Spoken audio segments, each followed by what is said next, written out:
बिस्मिल्लाहिर्रहमानिर्रहीम अल्लाहुम्मा सल्ली अला मुहम्मद व आले मुहम्मद अल्हम्दुलिल्लाहि रब्बिल आलमीन। अस्सलामु अलैकुम अज़ीज़ान मोहतरम, उम्मीद है आप सब लोग खैरियत से होंगे।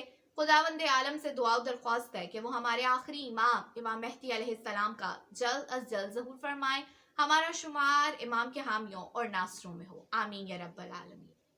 अज़ीज़ान मोहतरम, आज मैं आपके सामने हज़रत अमीरुल मोमिनीन अली इब्न अबी तालिब अलैहिस्सलाम का एक ऐसा कलाम बयां करने जा रही हूँ जो कि इंसान की ज़िंदगी के मकसद को बयां करता है।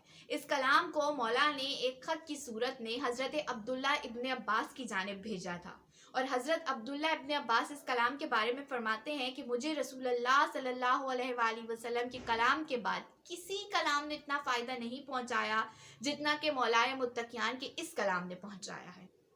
ये कलाम दर हकीकत एक ख़त में मौजूद चंद नसीहत की बातें हैं जो कि अमीर कायनात ने हज़रत अब्दुल्ला इब्न अब्बास को इरशाद फरमाई हैं। हज़रत अमीरुल मोमिनीन अली इब्न अबी तालिब अलैहिस्सलाम फरमाते हैं कि देखो, इंसान को कभी इस दुनिया से मिलने वाली चीज़ खुश कर देती है, यानी इंसान खुश हो जाता है जब उसको इस दुनिया से कोई चीज़ मिलती है और वो चीज़ ऐसी है जो उसके हाथों से जाने वाली थी ही नहीं। और कभी कभार इंसान से अगर कोई चीज़ छिन जाए तो वो परेशान हो जाता है, जबकि वो उसको हासिल होने वाली ही नहीं थी।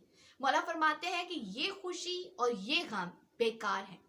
इंसान की असल खुशी उस चीज़ में होनी चाहिए जो कि आखिरत के दिन उसको खुशी देगी, और अगर आखिरत के दिन की खुशी से कोई चीज़ छिन जाए तो फिर उस पे बेकरार हो।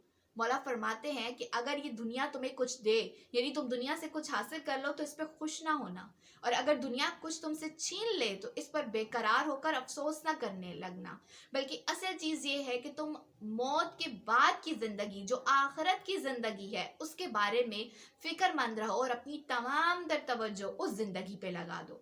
अज़ीज़ान मोहतरम, इंसान की ज़िंदगी का खुलासा भी यही है। हम इस दुनिया में चाहे जितनी मर्जी कामयाबी समेट लें, हम कुछ भी अपने साथ कब्र में नहीं लेके जा सकते।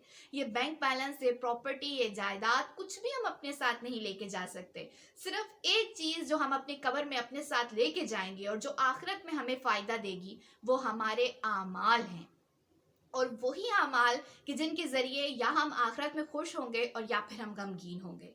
खुदावंद आलम से दुआ दरख्वास्त है कि वो हमें ऐसे काम करने की तौफीक दे कि जिसके ज़रिए आखिरत में हम खुश हों, हम मसरूर हों, ना कि हम अपने खुदा के सामने शर्मिंदा, अफसुर्दा और गमगीन हों।